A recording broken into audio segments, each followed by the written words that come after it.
नमस्कार, मी धनंजय सानप ॲग्रोवन शोमध्ये तुमचं स्वागत। राज्यात 16 मार्च ते 19 मार्चच्या दरम्यान अवकाळी पाऊस त्यासोबतच गारपीट आणि वादळी वाऱ्यानं जवळपास 51,488 हेक्टरवरील शेती पिकांचं नुकसान केलेलं आहे आणि त्यामुळे रब्बी हंगामात शेतकऱ्यांना मोठ्या प्रमाणात या अवकाळी पाऊस आणि त्यासोबतच गारपिटीचा फटका शेतकऱ्यांना बसलेला आहे। मग राज्यात कोणत्या भागात किती नुकसान झालेलं आहे या संदर्भात पंचनामे करण्याचे आदेश देण्यात आल्याचं राज्याचे कृषी मंत्री दत्तात्रय भरणे यांनी अलीकडेच दावा केलेला होता। परंतु शेतकऱ्यांचं म्हणणं आहे की महसूलच्या पातळीवरनं अजून कोणतेही पंचनामे सुरू झालेले नाही आहेत। मग वस्तुस्थिती नेमकी काय आहे, कोणत्या पिकांचं किती नुकसान झालेलं आहे, एकूण आकडा किती आहे आणि त्यामध्ये कोणत्या जिल्ह्यांमध्ये सर्वाधिक नुकसान झालेलं आहे याचीच माहिती आपण आजच्या द ॲग्रोवन शोमध्ये घेणार आहोत। त्यामुळे तुम्ही व्हिडिओ शेवटपर्यंत नक्की बघा।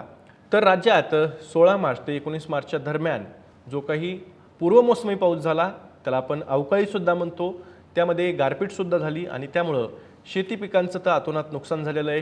काढणीला आलेला गहू असेल किंवा काढलेला गहू असेल, ज्वारी असेल, हरभरा असेल, मका असेल, त्यासोबतच कांदा असेल, भाजीपाला पिकं असतील, पूर्णतः उद्ध्वस्त झालेली आहेत। आणि यामध्ये सर्वाधिक फटका जर का बघितला आपण तर अहिल्यानगर जिल्ह्यानंतर मराठवाड्यातल्या विविध जिल्ह्यांना बसलेला आहे। या अवकाळी पावसामुळे शेतकऱ्यांचं रब्बीचं जे काही पीक आहे ते पूर्णतः हातून निसटून गेले अशी परिस्थिती निर्माण झालेली आहे।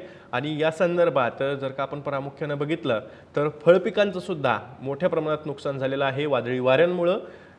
प्रामुख्याने द्राक्ष असतील, आंबा असेल, काजू असेल, या फळपिकांनाही मोठ्या प्रमाणात या सगळ्या सोसाट्याच्या वाऱ्याचा मोठ्या प्रमाणात फटका बसलेला आहे आणि त्यामुळे शेतकऱ्यांचं रब्बी हंगामातलं जे पीक होतं ते आता हातातून निसटून गेलेलं आहे। या सगळ्यामध्ये अवकाळी पाऊस आणि गारपिटीमुळे सर्वाधिक नुकसान अहिल्यानगर जिल्ह्यामध्ये झालंय। 11,650 हेक्टरवरील पिकांचं नुकसान अहिल्यानगर जिल्ह्यातल्या झालंय।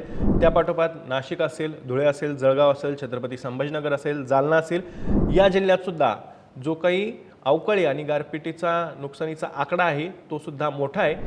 त्यासोबतच जर का आपण बघितलं तर केळी, गहू, मका, आंबा, डाळिंब, द्राक्ष, हरभरा, ज्वारी, टरबूज, खरबूज, केळी, पपई, लिंबू, मोसंबी या पिकांसह कांद्याचं सुद्धा मोठ्या प्रमाणात नुकसान झालेलं आहे। काढणीला आलेली द्राक्ष वेगवेगळ्या भागांमध्ये जिथे द्राक्ष उत्पादक पट्टे आहेत त्या भागांमध्ये द्राक्षाची काढणी अंतिम टप्प्यात आलेली होती, परंतु तिथे सुद्धा अचानक गारपीट झाली आणि त्याचा फटका सुद्धा शेतकऱ्यांना मोठ्या प्रमाणात बसलेला आहे। केळीच्या बागा म्हणजेच केळीचं उत्पादन सुद्धा आपल्याकडे मोठ्या प्रमाणात काही पट्ट्यांमध्ये काही भागांमध्ये होतं, तिथे सुद्धा केळी पिकाला या गारपिटीचा आणि अवकाळीचा अतोनात फटका बसलेला आहे आणि त्यामुळे शेतकऱ्यांचं मोठ्या प्रमाणात नुकसान सुद्धा झालेलं आहे। या अवकाळीसोबत गारपीट तर होतीच, त्यासोबत वादळी वारं सुद्धा वाहत होतं आणि त्यामुळे अनेक ठिकाणी घरांची पडझड झालेली आहे, जनावरांची गोठे असतील तर त्याचीही पडझड झालेली आहे, काही ठिकाणी तर विजेचे खांब हे सुद्धा कोसळलेले आहेत आणि त्यामुळं शेती पिकांसोबतच ग्रामीण भागात मोठ्या प्रमाणात शेतकऱ्यांचं नुकसान झाल्याचं एकूणच या सगळ्यामध्ये चित्र दिसतंय। जनावरांचाही मृत्यू काही ठिकाणी झालेला आहे या सगळ्या नैसर्गिक आपत्तीमध्ये आणि त्यामुळे शेतकऱ्यांना तातडीच्या मदतीची अपेक्षा आहे। आता जर का आपण कोणत्या पिकांचं किती नुकसान झालेलं आहे कोणत्या जिल्ह्यात याची आकडेवारी पाहिली तर अजून परिस्थिती आपल्यासमोर अधिक स्पष्ट होते। एकट्या अहिल्यानगर जिल्ह्यामध्ये 11,650 हेक्टरवरील शेती पिकांना या अवकाळी आणि गारपिटीचा फटका बसला आहे। त्यापाठोपाठ मराठवाड्यात सर्वाधिक नुकसान झालेलं आहे। मराठवाड्यात जर का एकूण क्षेत्र बघितलं तर आपण 11,572 हेक्टरवरील शेती पिकांचं नुकसान या अवकाळी आणि गारपिटीमुळे झालेलं आहे आणि त्यामुळे शेतकऱ्यांची जी काही ज्वारी असेल, बाजरी असेल ज्याची काढणी झालेली आहे, काढणी केल्यानंतर ती झाकून ठेवलेलं होतं ते सुद्धा धान्य भिजलेलं आहे। जे काढणीपूर्वीचं धान्य आहे ते सुद्धा म्हणजे कणीस असेल किंवा आंबे असतील त्यासुद्धा पूर्णतः भिजलेले आहेत आणि त्यामुळे या सगळ्या पिकांची जी काही दाणे आहेत ते सुद्धा काळे पडण्याची शक्यता या शेतकऱ्यांकडून वर्तवली जाते आहे। म्हणजे एकूणच शेतकऱ्यांचं मोठ्या प्रमाणात नुकसान झालेलं आहे।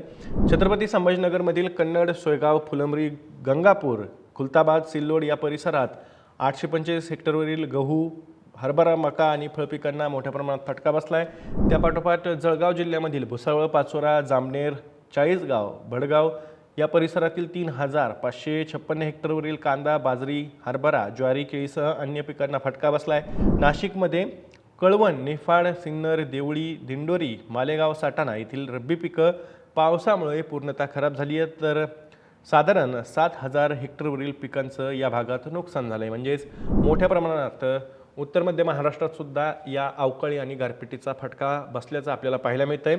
यामध्ये जर का आपण सर्वाधिक नुकसान कोणत्या जिल्ह्यांमध्ये झालं आहे असं पाहिलं तर आपल्याला जालना, नंदुरबार, धुळे, सोलापूर, पुणे, बुलढाणा, धाराशिव, सांगली या जिल्ह्यांमध्ये पावसाचं मोठ्या प्रमाणात पावसामुळं पिकांचं नुकसान झालेलं आहे. बीड, यवतमाळ, अकोला, अमरावती, नांदेड, लातूर, गडचिरोली, गोंदिया, चंद्रपूर, नागपूर, सांगली, सातारा आणि कोल्हापूर जिल्ह्यातील काही भागांमध्ये झालेल्या पावसामुळे किरकोळ नुकसानीच्या घटनासुद्धा घडलेल्या आहेत. आता ही सगळी परिस्थिती असताना शेतकऱ्यांना तातडीनं मदत मिळावी अशी अपेक्षा आहे. राज्याचे कृषी मंत्री दत्तात्रय भरणे यांनी अलीकडेच सांगितलं होतं माध्यमांना बोलताना की राज्यामध्ये जी काही अवकाळी पावसाची परिस्थिती निर्माण झालेली आहे त्यासोबतच विविध भागात गारपिटीनं जे नुकसान झालं आहे त्याचे पंचनामे करण्याचे आदेश हे प्रशासनाला दिलेले आहेत. जिल्हाधिकाऱ्यांना त्या पद्धतीचे जे काही आदेश आहेत ते राज्य सरकारकडून दिले आहेत अशा पद्धतीची माहिती त्यांनी दिलेली होती. परंतु प्रत्यक्षात मात्र महसूल विभागाकडून अद्यापही पंचनाम्यासाठी कुठलीही प्रक्रिया ग्राउंड पातळीवरती सुरू झालेली नाही आहे असं शेतकरी सांगतायत. आणि त्यामुळे जर पंचनामे झालेच नाही तर मग मदतीपासून शेतकऱ्यांना वंचितसुद्धा राहावं लागू शकतं असा अंदाजही शेतकऱ्यांमधून व्यक्त केला जातोय. एकूणच राज्य सरकारकडून मात्र हा म्हणजेच पंचनामे करण्याचे आदेश दिलेत अशा पद्धतीचा दावा केला जातोय. परंतु दुसरीकडे शेतकरी मात्र अद्यापही पंचनाम्यासाठी महसूल विभागाकडून कुणीही आम्हाला चौकशी करण्यासाठी आलं नाही किंवा आमचे जे काही नुकसान झालेत त्याचे पंचनामे करण्यासाठी कुठलीही नोंद घेतली नाही अशा पद्धतीची माहिती शेतकरी देत आहेत. आणि या सगळ्या गोंधळामुळे शेतकऱ्यांना पुन्हा एकदा नेमकं राज्य सरकार वाऱ्यावर सोडून देतंय की काय अशी परिस्थिती निर्माण झालेली आहे. खरीप हंगामातही आपण अनुभव घेतला होता. शेतकऱ्यांचं मोठ्या प्रमाणात नुकसान झालेलं होतं अतिवृष्टीमुळे. आता रब्बी हंगामाच्या शेवटी या अवकाळी आणि गारपिटीमुळं शेती पिकांना मोठ्या प्रमाणात फटका बसलेला आहे. पण राज्य सरकार मात्र अद्यापही याचे पंचनामे करण्याचे आदेशसुद्धा महसूल विभागाला दिलेले आहेत की नाही त्याच्याबद्दलही संभ्रम आहे. आणि त्यामुळे शेतकऱ्यांचं जे नुकसान झालं आहे त्याच्यासाठी राज्य सरकार मदत करणार आहे की नाही, राज्य सरकारची मदत करण्याची नीतिमत्ता आहे की नाही, नियत आहे की नाही याच्याबद्दलसुद्धा शेतकऱ्यांमधून प्रश्न उपस्थित केले जात आहेत. मोठ्या प्रमाणात राज्यामध्ये नुकसान झालेलं आहे. जवळपास 51,488 हेक्टर क्षेत्रावरील पिकं ही 16 मार्च ते 19 मार्चच्या दरम्यानच बाधित झालेली आहेत. 20 मार्च आणि त्यानंतर 21 मार्च या दोन्ही दिवशी राज्याच्या विविध भागांमध्ये अवकाळी आणि गारपीट ही झालेली होती आणि त्याचाही आकडा अद्याप पुढं आलेला नाही आहे. परंतु एकूण आकडा जो असेल नुकसानीचा त्याचाही अपडेट घेऊन आम्ही तुमच्यासमोर नक्कीच येऊ. परंतु आत्ता तुमच्या भागात किती नुकसान झालेलं आहे गारपिटीनं, तुमच्या जिल्ह्यामध्ये अशा पद्धतीनं महसूल विभागाकडून पंचनामे हे नुकसानीचे चालू आहेत का, तुमचा अनुभव नेमका काय आहे, तुमचं किती नुकसान झालेलं आहे, तुमची जी काही प्रतिक्रिया असेल, जी माहिती असेल ती कमेंटमध्ये नक्की नोंदवा. मी या माहितीसोबत तुर्तास इथेच थांबतोय. मी दररोज संध्याकाळी 6 वाजता ॲग्रोवनच्या यूट्यूब चॅनलवर शेती आणि शेतकऱ्यांच्या हिताचे मुद्दे घेऊन असतो. त्यामुळे तुम्ही अजूनही ॲग्रोवनच्या यूट्यूब चॅनलला सबस्क्राईब केलं नसेल तर लगेच सबस्क्राईब करा. व्हिडिओ जास्तीत जास्त शेतकऱ्यांपर्यंत पाठवण्यासाठी व्हिडिओला लाईक आणि शेअर नक्की करा. आपण पुन्हा भेटू. तर तुम्ही तुमची आणि तुमच्या जवळच्या माणसांची काळजी घ्या.